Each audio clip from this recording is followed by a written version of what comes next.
All right, 5 after the hour. Let's get started here. Hi, everybody. Ray Daniel, host for the messaging and events track.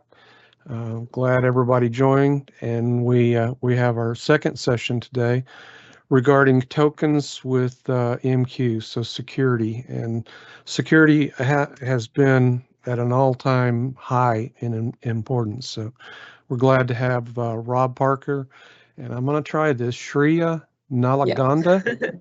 Yeah. Did I get close?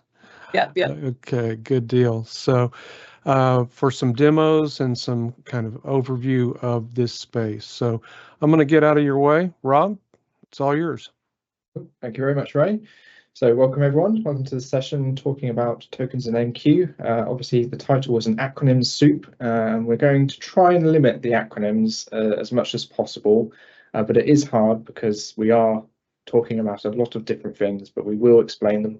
We will try and spell them out so you don't need to well, hopefully you won't get too lost. So as Ray says, I'm Rob Parker. I'm the security architect for MQ. I lead development, design, releasing of security features and have done for the past 6-7 years. So anything that you like, that was me. Anything that you don't like, that was my team, but also me. Joining me today as well is... Yep, so I'm Shreya Nalaganda. I'm a software developer in the MQ DevX team, and what we like to focus on is producing assets for developers who are sort of new to MQ and want to get started. So this could be in the form of code samples, tutorials, blogs, articles, etc. Lovely. Yeah. Okay, so without further ado, let's crack on. Slide. Thank you. So today we're just going to go through a little bit of a level set. We're going to do an introduction into what is JWT, what we're talking about when we're talking about tokens. We'll then move on to talk a little bit about what JWKS is. And then after we've done that, we'll basically do a kind of double act between me and Shreya, where I'll talk a bit about the how you use tokens in MQ, specific settings and things like that. And then I'll hand over to Shreya, who'll do a demo of what we've just talked about. And we'll do that for the queue manager, the console, and then the REST API. Now, at the beginning of the week, you may have joined a session with Martin and Kim where they were talking about kind of MQ as a general product and everything like that, and they would have shared this pyramid here. The pyramid kind of details a number of very important parts of MQ or any part of the business, and for us here, we're obviously going to really be focusing on the security side of it. Now, security is, as Ray said, an incredibly important topic. It's one that I have constant conversations with customers about, and it is a very broad and sometimes complicated topic. So we're going to focus on a very small piece of that, which is authentication and specifically tokens. Obviously, there's more to it, but today we'll just look at tokens and authentication. So what do I mean when we're talking about authentication? And authentication really is just the ability for applications to connect to anything and do so where they're able to provide proof of the identity that they're asserting to. So in this case here, we've got several apps connecting to potentially several queue managers or MQ, and these apps are going to pass across a shared secret and an identity. So the identity being user and then a secret of password. MQ, upon receiving these, will do some validation on them and then determine whether it is happy that the person connecting is indeed user based off of the secret that it was provided. So assuming that user's password is password, that's fine. We can then have a high level of trust that the person who we're talking to is indeed user, and then we can use that identity for further decisions later on. So while MQ can do the validation of that, quite often what people will do with authentication is centralize your credentials here. So instead of having password for user is user all over the place, or on each of the queue managers, what it will do instead is you'll put a single location, an LDAP server, an Active Directory, or some other user repository that MQ supports, which all of your queue managers will connect to, and inside there you will have your user's password is password. So when the MQ receives credentials, what it's going to do is contact that user repository in order to validate those credentials there. And this is basics of centralized authentication and basics of authentication. So what do we mean when we're talking about token-based authentication, or generally, what is a JWT? A JSON web token is a way of securely being able to send information from one party to another. A lot, JSON web tokens themselves don't need to be used for identity. It could be sharing any bits of information, but for us here in MQ, what we're really interested in is the fact that it can be used to securely pass information. So it could be used in order to provide identity. And in a lot of places, this is exactly what it is used for. Now, there's a variety of different acronyms that we can start going into, and if we want to be really specific, what MQ supports is what's known as a JWS, and this itself is a signed web token, a signed JWT. And the signed aspect of it means that the information that the JWT is claiming as part of it is cryptographically signed, so that if you were to take that information and run it through a cryptographic verification process, you would be able to determine whether the information has changed and also who it has come from. And therefore, if you trust the person it has come from, you can decide whether, well, if you trust them, you can decide that their information must be valid because the bearer of that token has provided it to you unedited and must have gone through some process in order to get that token. So these things are not unique to MQ. They are a standard that's been around for a long time, but they're also not really something that is generally used on their own. Instead, what you'll see is they get embedded into processes. So MQ has embedded it in part of itself so that we are able to accept a token and then make decisions based off that, authenticate it, and then make further decisions off that.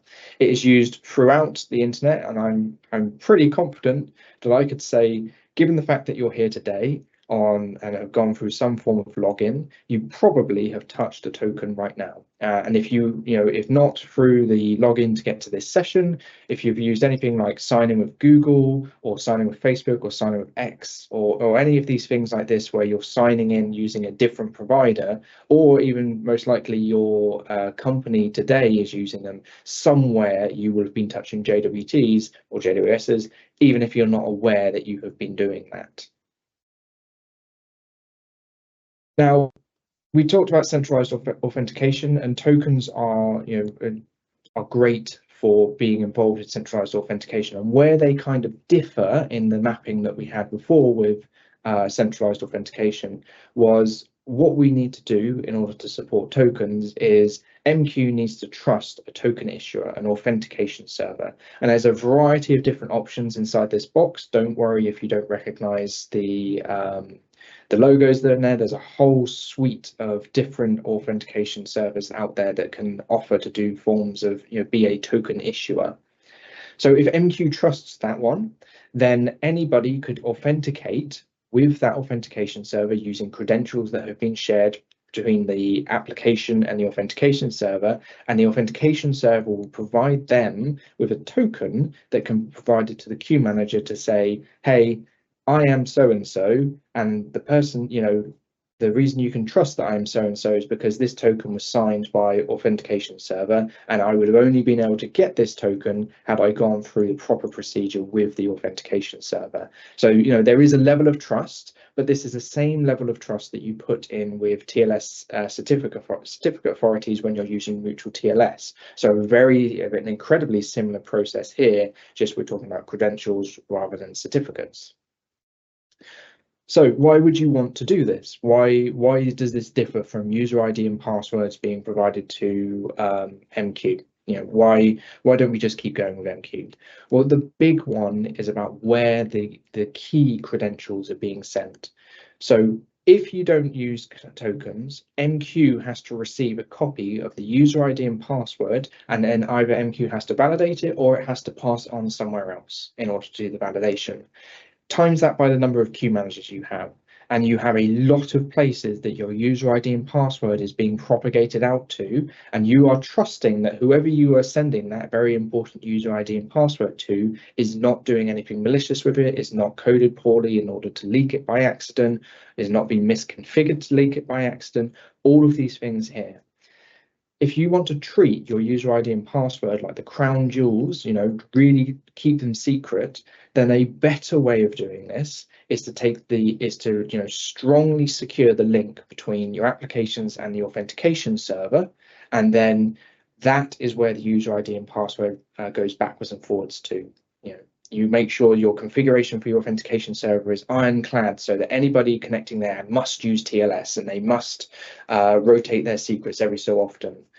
And then once that's been ticked, a short-lived token can be released, a JWT, and then that's the thing that gets passed out to MQ. And when I say short-lived, we're talking, you know, differences between a user ID and password. Maybe you have a 90-day rotation.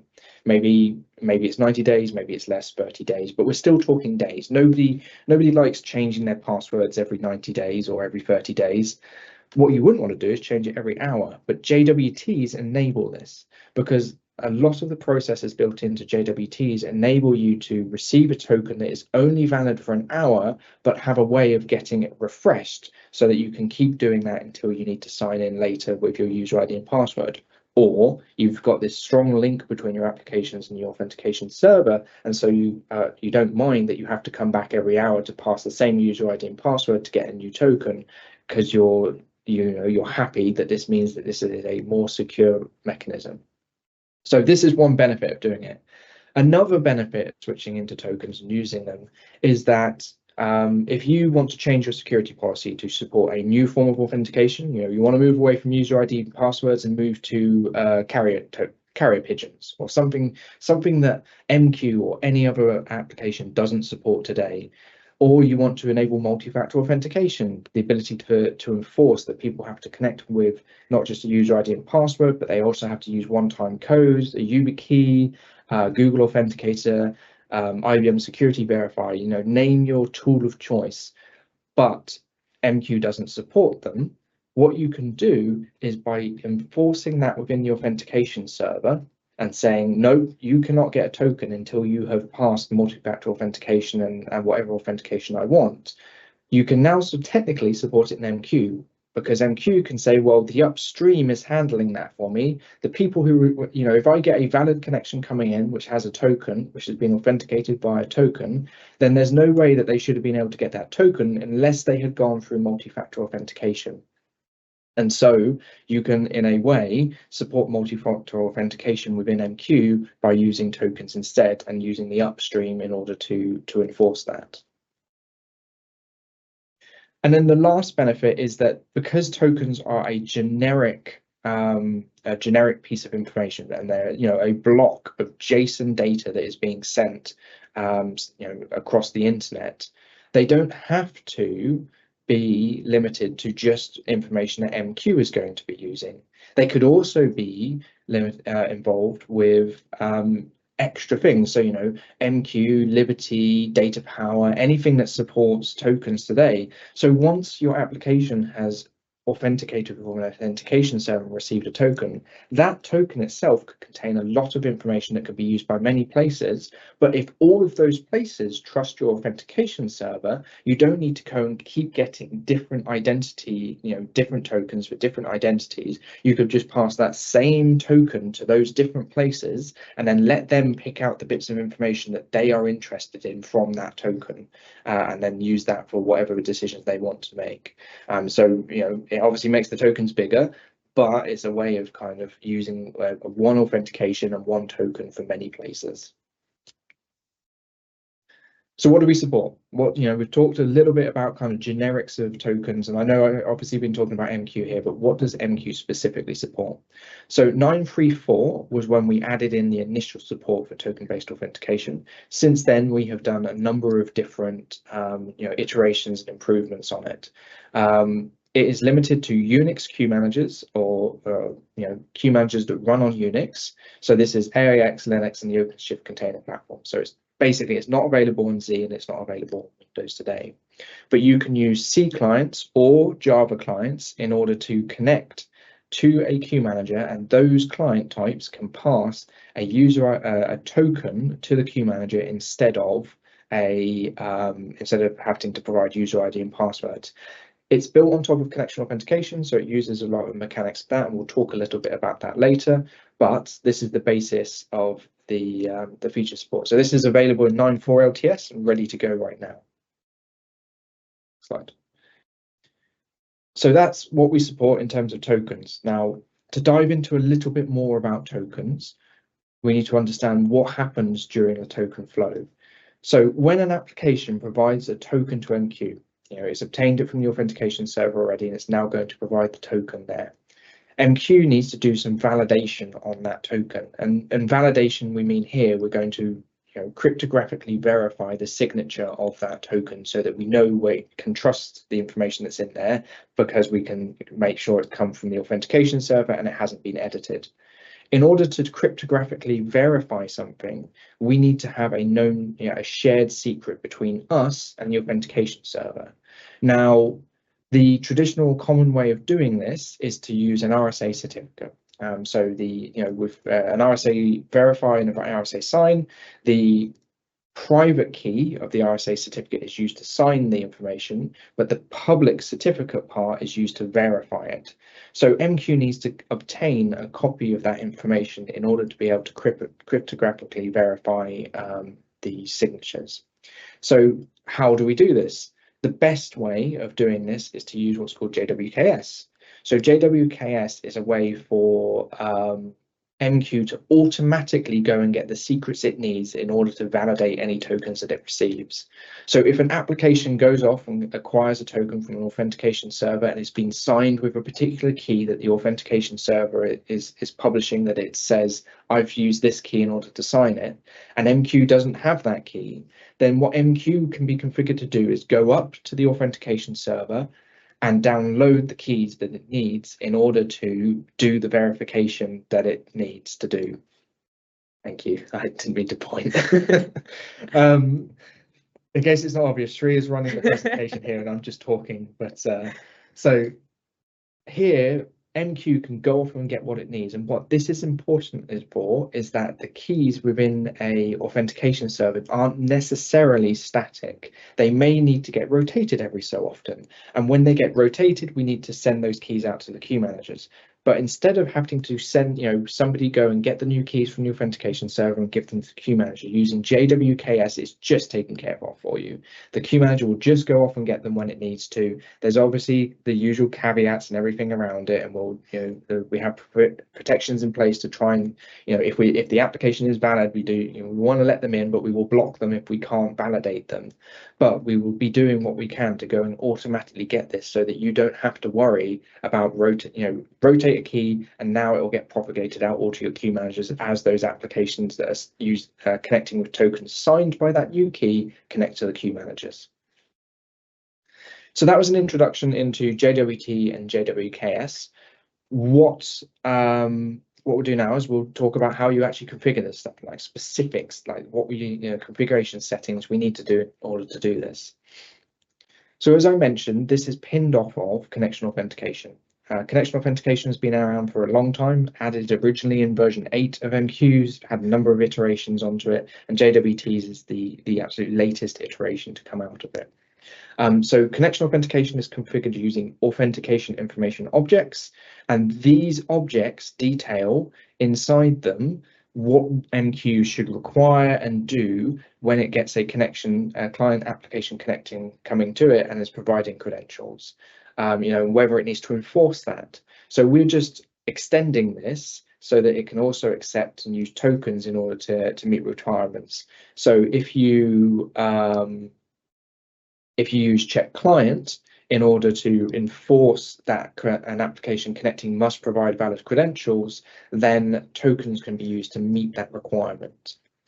We've extended the operating system user ID and passwords authentication information object. What this means is that tokens can be used in parallel with operating system credentials, but they cannot be used in parallel with LDAP credentials. And that was a design decision that was made, and we'll talk a little bit later about what if you don't like that and you would like to talk to us about it. Once you have got connection authentication enabled, which it is by default, the way that you enable tokens is, if we're going to go the easier route, which is JWKS, the automatic route, you add into your QMINI a new stanza called JWKS, and in there you tell us the issuer of, the issuer as will be met inside the token for the that the authentication server produces, and then the endpoint that we need to go to in order to obtain those secrets. So this is a standard endpoint that's available in most OIDC providers, but ultimately it needs to just contain a JWKS JSON file with the necessary certificates and everything. User claim at the bottom there, keep it in mind, we'll come back to that in a second. But once you've done this and you've done a refresh security, so MQ supports it, or you've restarted your queue manager, at that point there, your queue manager is now ready to receive tokens from a client application. Now, if you for some reason don't like automatic, or you can't support JWKS because your authentication server doesn't, it's okay. We do have a way of doing this manually.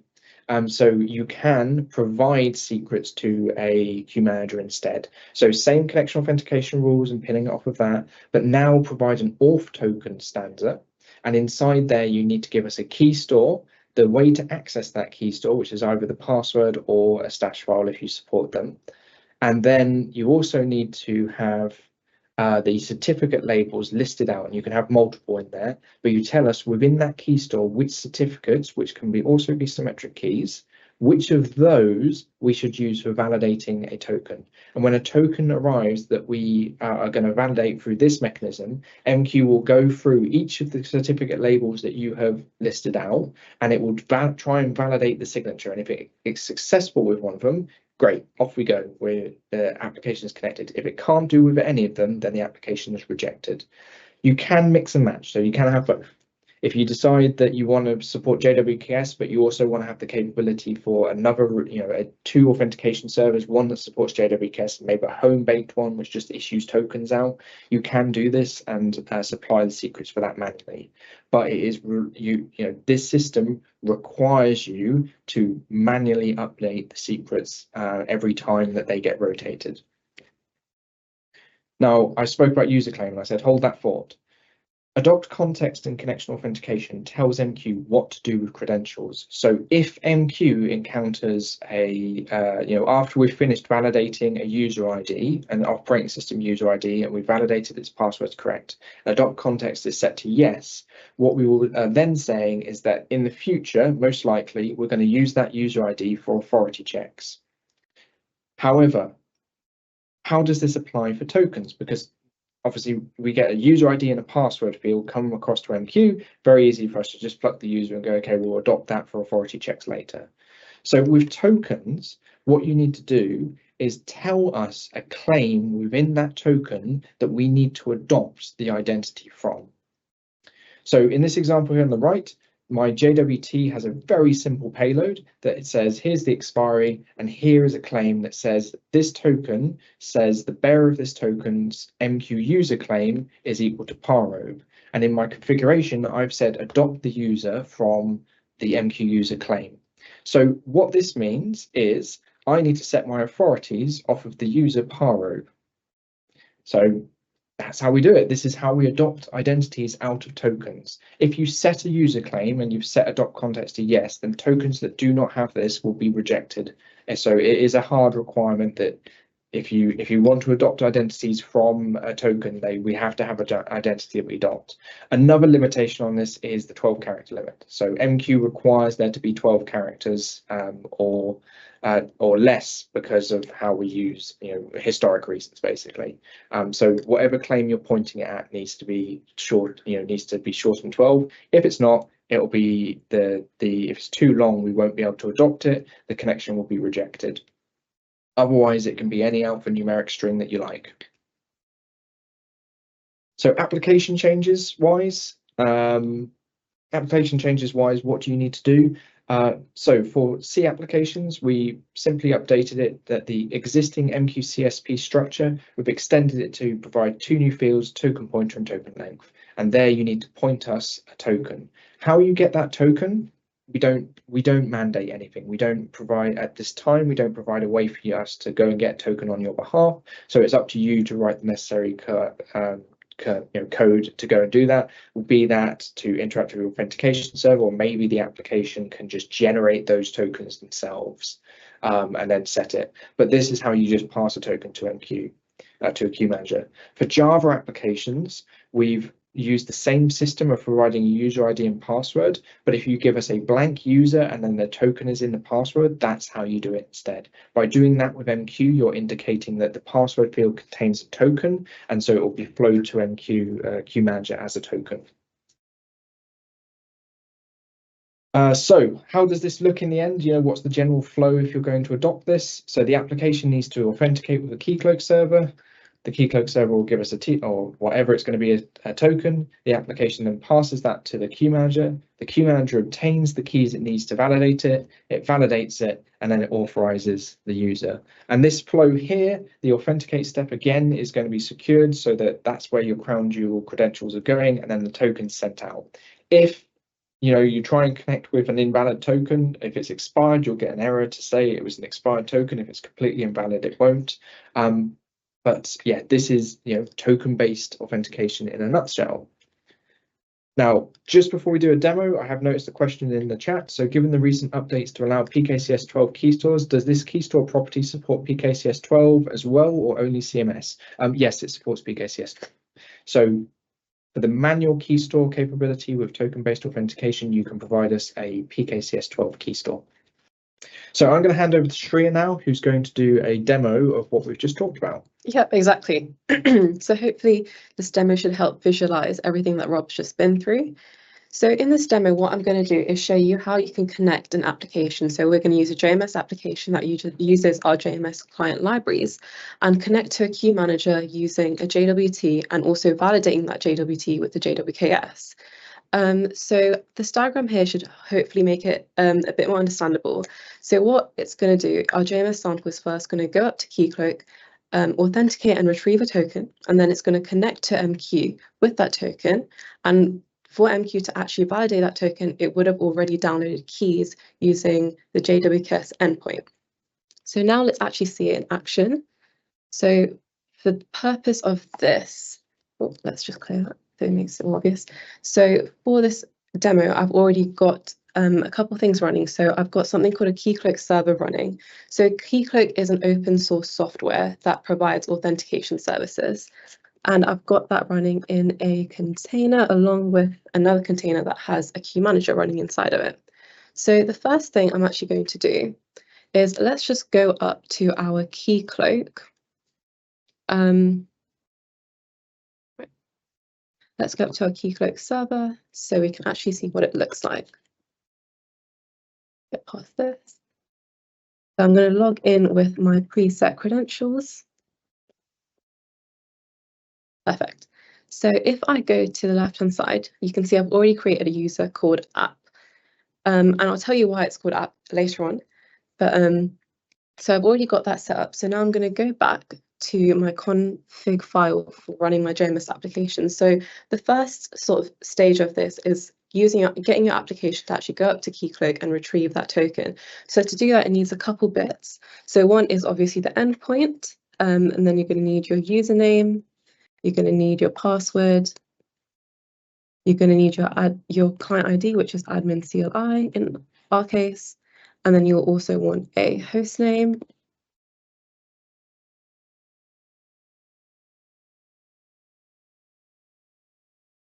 Right, so that's sort of the first stage. What we're going to look at next is actually configuring something called the QM-ini file. So this is the configuration file for our queue manager. So currently this is what it looks like. And in order for our queue manager to actually go and retrieve those JWKS, so those JSON web key sets, we need to add something called let me just move stuff around. Right, there we go. So we're going to have to actually add in a stanza, a JWKS stanza, which tells our queue manager exactly where to go. So let's just copy and paste that in right at the end. So these are the three fields we're going to need to fill out. So one is the issuer name. So that is where the token, and that's a token endpoint. Then we also need the endpoint with our certificate. So that's going to validate the tokens that come in. And then a preferred username, so our user claim. So that's what Rob mentioned earlier, that's the identity our token is actually going to adopt. So let's just head back for a second and actually look at what our tokens look like. So what I'm going to quickly do is just run a simple curl command. Let's run that. So as you can see, we've got a token. So we've got an access token right at the top. And let's actually see what information is included in this token. So I'm just going to grab that. And I'm going to go to a website called JWT.io. So this is a great website to essentially decode your tokens in a nice format that's understandable for users. So let's just paste that in and enter. So as on the right, you've got all the claims. So if we just scroll down, you can see our key ID at the top. You can see the signing algorithm used to actually sign these tokens. You can see what it is. It's a JSON Web Token. And then you can also see something that says ISS, the issuer claim. So let's just grab that because we're going to need that for our QM-INI file. And so if you scroll down, you can even see other things. So, you know, you've got expiry at the top. You've also got your preferred username, which is app at the bottom. So let's go back and add that into our QM-INI file. So copy and paste that in. Let's fix the hostname as well. Perfect. Okay, so if we go back to our terminal, so what I'm going to do is actually show you where that is in our queue manager. So if I just attach to a manager, mine's called QM1, and if I go to the right path, hopefully, perfect. And then if we look at the QM-INI, great. So you can see at the bottom, it's now got the JWKS stanza. So this is what's actually going to help MQ validate those tokens. So whenever you update anything to do with security in MQ, you need to make sure you refresh security. So you do that by accessing the MQSC interface and then simply running a refresh security. Perfect. So now let's actually try running these JMS samples. So let's get a run command. So my Keycloak server is a HTTPS server. So I've already made some key stores for our Java application as well as our key manager to trust this server. So if I do a list, you can see it's right here. And then let me go to the right directory. So our dev patterns, which is an open source repo. And let's go to our JMS samples. And hopefully if I run this, perfect. So as you can see, our Java application has gone up to the right endpoint, obtained a token here. And then after that token has gone to MQ, MQ would have already retrieved some public certificates to validate those tokens. And so it matches it up with a key ID. And if it finds a corresponding certificate, you're good to go. And you can then connect to your key manager and you can put or get a message. So earlier I said there's a reason we called our user app. So let's just go back to our key manager and enter the MQSC interface again. So I'm going to run a display records and then let's app with the username. So if I now run that, you can see that we've actually given app the authority to access our queue manager and connect in, which is a really key part of this entire system. And so exit that, exit that. There you go. We've connected a JMS application to our key manager via a token. So back to you, Rob. Lovely, thank you. So as you can see, using JWKS is incredibly easy to just start using tokens. It's a simple stanza and then off you go. Assuming you, of course, got applications that are enabled, but there we are. So that was the queue manager and client applications that are connected to queue manager. But there are other parts of MQ, and one of the other key parts of MQ is the console. So for those that don't know, the MQ console is one of our administrative tools that we provide with MQ. It's a web browser based administrative tool. So you start a web server running either next to the queue manager or in a remote location that then connects out to the various queue managers by configuration. And your administrators can then connect to that single point, that console. And once they go through an authentication layer, they're able to then administer your queue managers, from the comfort of their own browser. Now, the authentication layer is an interesting one because the console itself is built to run on top of WebSphere Liberty. And what we've decided, or what we did when we created the console, is rather than write our own authentication layer in MQ, in the MQ console, we would instead hand off a lot of that capability to support what Liberty does. So we try and support a lot of the security features that Liberty does. And so the process, what happens when you connect your browser to the console, is that generally Liberty is the one that is doing the security processing. You know, provide credentials, Liberty will connect to the LDAP server if it needs to, or it will validate a mutual TLS certificate if it needs to. And at the end of Liberty doing that processing, it tells the console the principal of the user that has connected, and then that principal goes on to some additional checks with MQ. One of the security providers is OpenID Connect or OpenID Client, so OIDC, our next acronym within our title.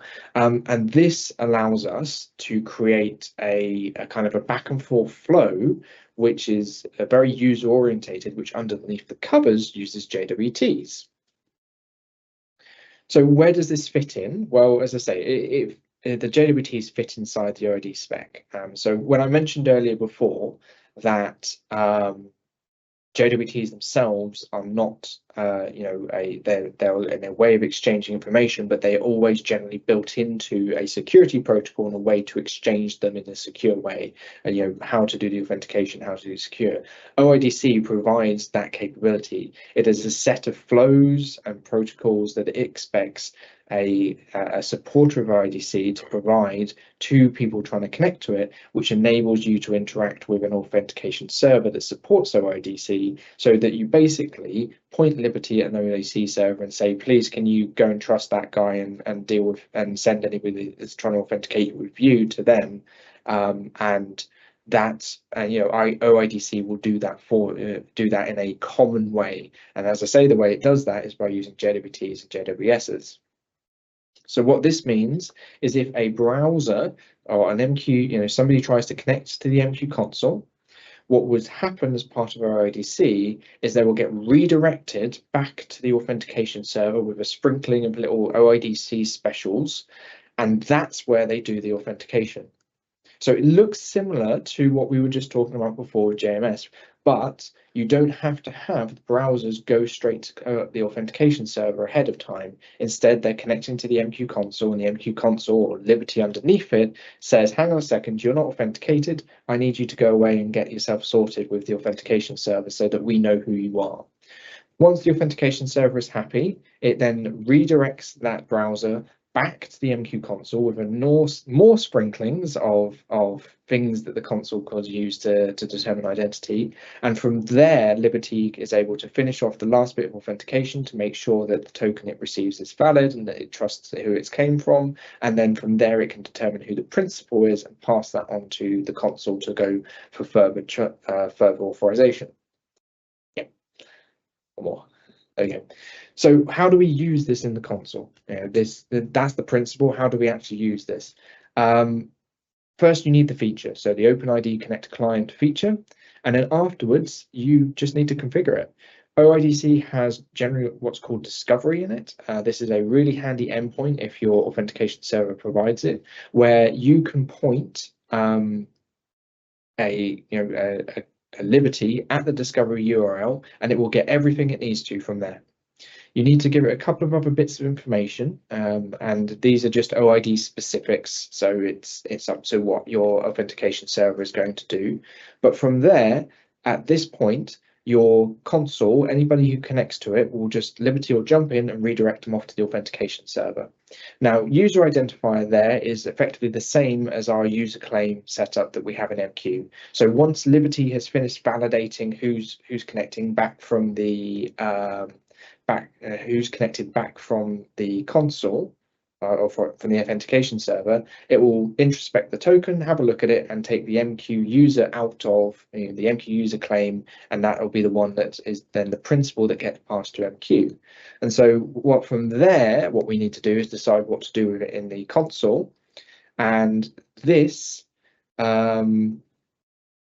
in this case here, what I've done for configuration is I've just said pass it onto the queue manager. Just anybody who's authenticated, just pass their principal onto the queue manager and let the queue manager deal with it. So that's what the MQ web user role does. In Shreya's demo, she does it slightly different, completely valid, but just a different way of doing it. But by doing this, you can make your MQ console into a way of you can actually support multi-factor authentication, because again, you connect, you get redirected to the Keycloak server. The Keycloak server is the one that you're going to do all of that for, and that's where the authentication happens. So rather than me trying desperately to explain this concept, maybe it's easier if we just see it in action. So I'll hand you back to Shreya. Right, so let's get straight into it. So what I'm actually going to do first, let's clean up our terminal. Right. So let's actually go to our Keycloak server. So I'm going to go back here and let's look at the clients. So I've already made a client beforehand called app ID.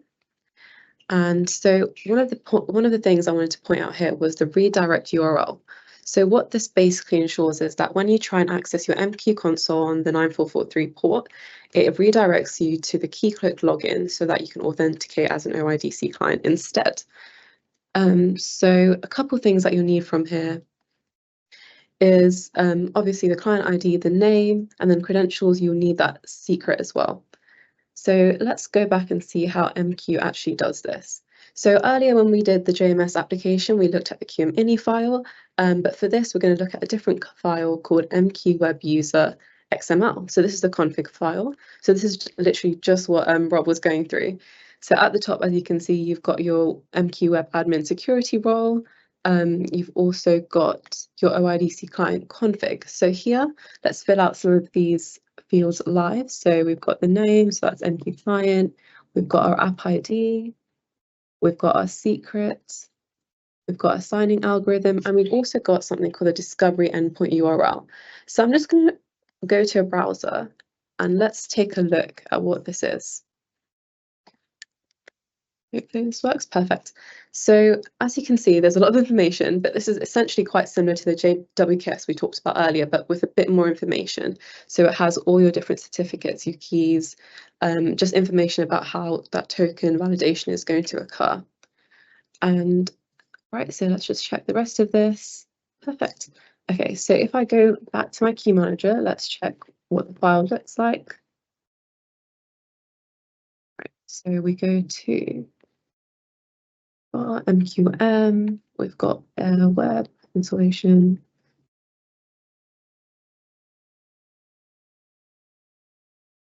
Right, cool. So you can see it now here. So you've got our OIDC config, as well as the console user information as well. So now, hopefully, let's get out of here. So let's actually try and log into the MQ console now and see what happens. So what I'm going to do is I'm going to try and access the console as usual. So using, let's find that. Right. There we go. So here's the URL that you'd usually access the console with. So nothing's changed yet. Let's also just clear our browser history. So this demo works. Perfect. Right, let's go to that URL, get past this. Perfect, so you can see when we've actually tried to access the web console, it's taken us to the Keycloak login page. So we're going to log in as we did earlier to the Keycloak server, same credentials, and hopefully when we click sign in, yay. So it's taken us straight to the MQ console, as you can see, and everything's just as normal. You can manage your queues, create queues, put messages, get messages, same as usual. So yeah, that's all we've changed. So it's just that MQ web user XML file that's allowed us to redirect and authenticate through Keycloak. So I think that's it for this demo. Let's go back to you, Rob. All right, just seeing that there's 2 more questions coming in, so I was just quickly typing some answers up, but I will verbally say it as well for the recording. So question, how does this authentication work on the REST API for MQ? Please hold, we'll get to that in just a second. Upcoming. And then the last question is, does this also apply to the standalone version of the MQ console? And yes, the standalone version of the MQ console does use Liberty under the covers. So same deal. You don't have to have it with the consoles that are attached with an MQ key manager. So it's just Liberty underneath the covers of all of it, and that's where we enable OIDC. Right, so back to that other question, REST API. There we go, thank you. So we've talked about console, we've talked about the queue manager, and then the last piece of the puzzle is the REST API. So what is the REST API?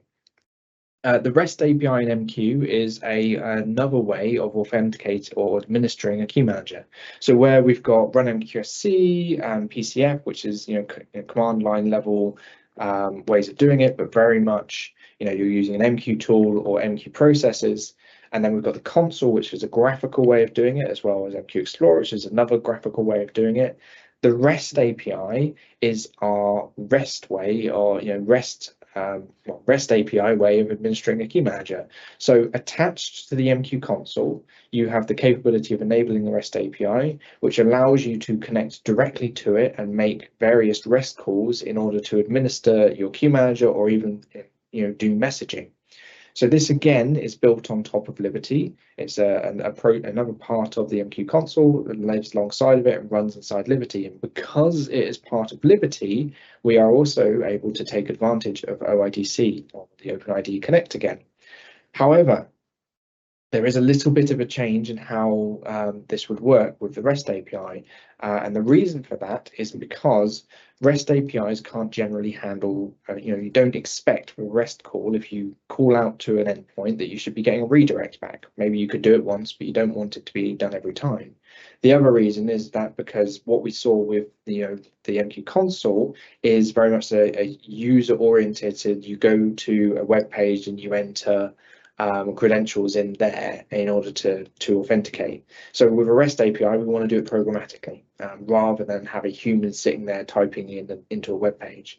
So what this boils down to is the REST API is going to behave similarly to what we saw earlier with the JMS application. So first, it needs to go and authenticate with the authentication server, and then afterwards, it's going to be given a token, and then it gives that token across to the REST API.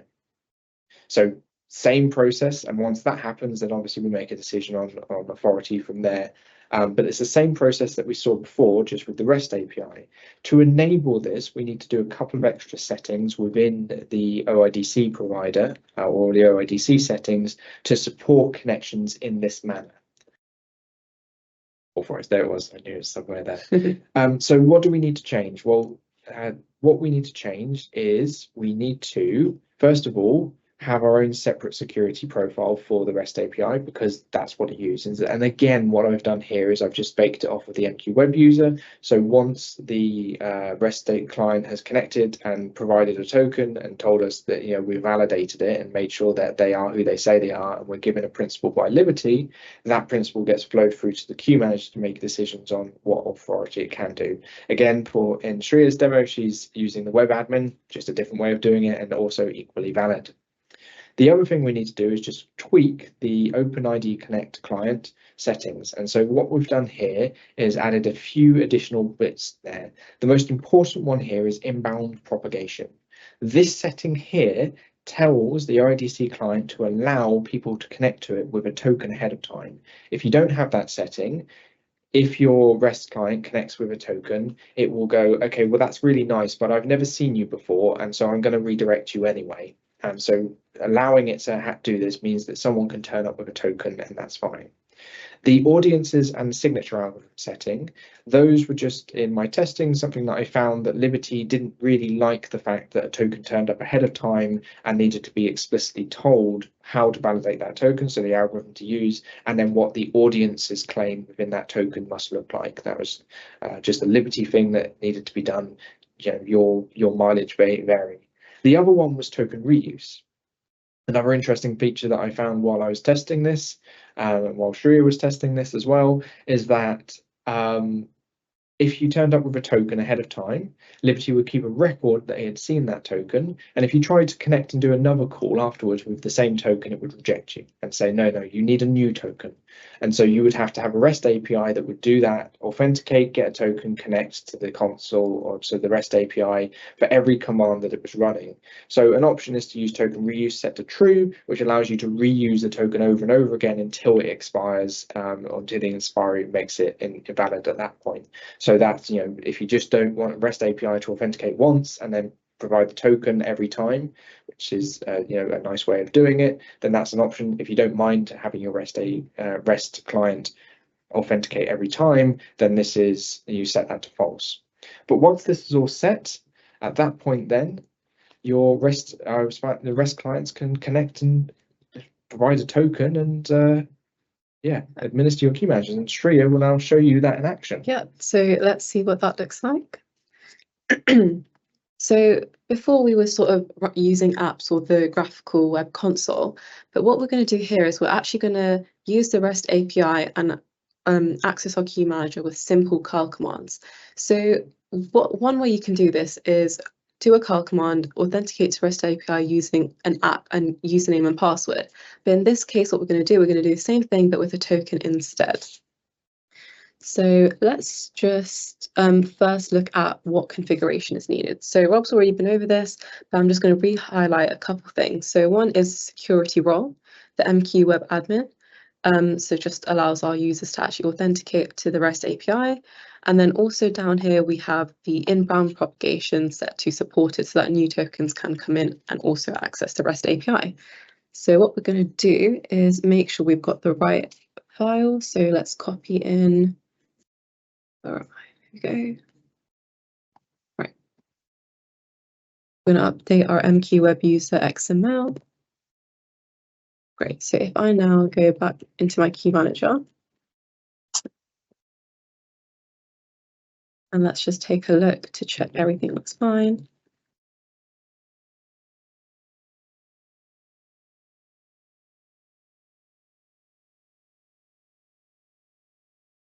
Perfect. So I've got my REST block over here, so we can also use our the REST API, and then we've got our additional settings in the OIDC config as well. Perfect. So let's get out of here. So I'm going to go back to VS Code. So I've got some curl commands already written out here. So in each of these, what we're going to do is where it says authorization bearer, we're going to actually put in our access token. So the first thing we're going to do is actually go up and grab that access token. So one thing we're going to have to do is we're actually going to have to change a little bit with the Keycloak console. Let's go into our app client. We're going to go to app ID. We're just going to turn off client authentication so we can actually retrieve that access token. And if we head back to our terminal, let's run that. Perfect. So you can see we have got an access token over here. So we're going to just grab that and let's go back. And so I'm just going to replace it where it says token here. Might just do that everywhere actually, be quicker. Great. So the first command, so what we're going to do here, we're just going to check the status of our key manager. Perfect. So you can see at the bottom, it tells you the name of your key manager and whether it's up or not. So it's up and running. And now what we're going to do is actually access that MQSE interface using the REST API and create a queue. So we've got our token, we've got our URL here, so where we actually want to go. So that's accessing the MQSE interface right there. And then we've got our token value and anything else. Yep, so we've got our queue name here as well. So let's enter. Perfect. So it says, so we've got a response saying our queue has been created. And if we want to check our queue configuration, we can also run another command. See that? Perfect. So we can see exactly, we can see all the details about our queue, whether it's sort of queue depth or queue name, just loads of information. So yeah, you can see how easy it is to just access your key manager using the REST API, create a queue, see what's going on inside your key manager, check the status of your queues and your key manager, look at the details, and that's really easily done. And you can do that with a token as well. I think that's it with the REST API demo. Right. Thank you. So yeah, as Shreya says, that's a really nice way of accessing and administering MQ using HTTP calls rather than having to learn PCF or using Run MQSC. Next slide. Conclusions, yes. Okay, so we're very close to the end here. We've got 5 minutes left. So in conclusion, we've gone through quite a lot. Actually, I'm just going to pause very quickly because I've just seen another question come in. During all of these REST API calls to validate the same token as Liberty caching the public keys used to validate the token as well. It's a really good question. I'm not sure how Liberty is doing it under the covers. It's kind of the benefit of letting Liberty deal with all of it, is that I'm not sure.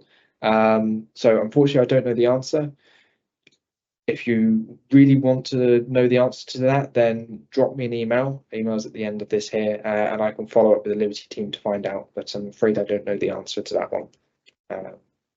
So conclusions, we've looked at quite a lot here, or we've looked at queue managers, we've looked at consoles and REST APIs, and all of them we've shown how you can use tokens in order to authenticate users or applications connecting in with the, and by using tokens, kind of the benefits that are on there. So when we're talking about the benefits, obviously there's centralized security. You've got that with LDAP already, but it's still an important thing to have a single one location to manage all of your applications and users and everything in. Other benefits around tokens was around the fact that you're not sending these crown jewel credentials out to various locations. You send it only to the authentication server, and tokens are the things that are being used to authenticate your applications into your queue managers. And these tokens have shorter life, so that if they are stolen, the impact of this is smaller because they can't just keep being reused. The other thing is, by using tokens and specifically using authentication service, we can push the requirements around what has to happen before a token is done out to the authentication server. So this allows you to enforce things like multi-factor authentication, one-time codes, etc., out at the other side. So even though MQ doesn't support multi-factor authentication through one-time codes, I should be specific, we don't support one-time code systems or the challenge and repeat things. You can support that if your authentication service supports that. And then finally, tokens themselves, one location, one token could be used for multiple places and multiple systems. So you don't have to manage different credentials for different places if you don't want to. And just to reiterate this again, this is supported since MQ 9.4 LTS, and as we saw, 9.3.4 CD, but really JWKS support only came in at 9.4 LTS. So if you're going to pick this up, I'd recommend starting there, because as Shreya demonstrated, as we've talked about, JWKS support makes enabling your queue manager to support tokens far simpler than having to manually handle credential, certificates everywhere throughout all of your queue managers. Now, I said earlier, what if you feel that something's missing? What if you don't like what you saw? Or you want to provide us some feedback? So if there's something that's missing, then please do raise us an idea. So our ideas can be raised directly against us. They do go down to the development team where they are reviewed. We do take everyone seriously. We do read everyone. We do aim to answer one as best as we can, whether that answer be a polite decline or whether it be to try and get it into the product. But please do, if you have a good idea, send it in, and we're more than happy to take a look at it. And we are keen, especially with this feature, which is a very new feature, to hear feedback on it in terms of what, if you want to see us support tokens and LDAP or tokens and LDAP users, for example, then let us know about that. Additionally, there's the Early Experience Program, just a plug for this. If you're not a member of the Early Experience Program, great place to find out what's coming out in MQ. We talk about new capability, new functionality, and solicit feedback there through that process as well. We also recently released in there a very interesting driver that looks at quantum. So, go, if you're not a member of that, you haven't seen it, do go and have a look now. And then finally, anything that you want to talk about MQ security, obviously reach out to your account teams, reach out to people like Ray or anybody that looks after tech sales, anything like that. But also do feel free to send any feedback direct to me if you don't want to do an aha idea or go through the Early Experience Program. I'm always happy to listen. And yes, that question around the REST API calls on Liberty caching, if you do need an answer to that, then please drop me a line and I will go and find out who in Liberty would be able to answer that one. So before, one last question's just come in. This demo is set up in a blog or lab. So the Queue Manager JWKS is a blog post that I've seen. So Vasily has produced a blog post that goes through pretty much what Shreya has done today. The MQ console, inside the slides, there's a link to a blog post where I've gone through and done very similarly, and Shreya has based her demo off of that. The one that is missing is the REST API. We don't have anything out for that yet. I will aim to try and get a blog post out. I don't know if there's any plans for DevX to do something in this space as well. Yeah, so I know there is a tutorial out with to talk about JMS apps connecting to the Queue Manager through JWT and using JWKS. So yeah, we're definitely open to new ideas for the future if there's anything that that people are interested in. Yeah. So, yeah. All right, So, yeah, guys. tutorial there. Great job. Appreciate it. We are going to be transitioning over to the guest speaker, Adam Chair, AI pioneer and co-founder of Siri. So there you go. And please give us your feedback in the poll. And after that, we will go from there to resilient topologies with event automation. So again, Shreya, Rob, thanks. Great job. And we'll see you on the next channel.